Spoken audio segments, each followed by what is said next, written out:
نصیحت الملوک حکایت میکند که یک مرد 3 دوست داشتند.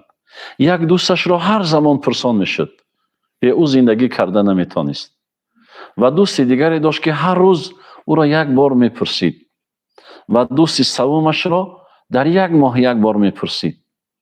روزی به یک مصیبت گرفتار شد. برای او گفتند میخواهی از این مصیبت نجات بیابی، یک دوست برای خودت پیدا کن که برایت بگوید که انسان خوب هستی. این نفر نزد دوست اولش آمد که هر روز از او زندگیش پرسان میشد، او را میخواست ببیند هر زمان. گفت دوست، من را فقط یک سخن لازم است که شما بگوید که من انسان خوب هستم. این دوستش تا همین در خانه‌اش همراهیش کرد، اما نرفت در زمان مشکلاتش بگوید تو خوب هستی. خسته و ناتوان شد. دوست دوم را نظاره کرد و در خانه اش رفت.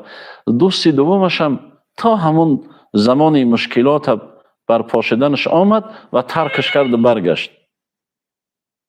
یکی به ناگاه دوست سوم را دید که او را ماه یک بار میپرسید. از او پرسان شد که من را باید یک نفری بگوید که انسان خوب هستم. گفت من میرم تو را خوبیت میگم، در این دنیا و در آخرت هم.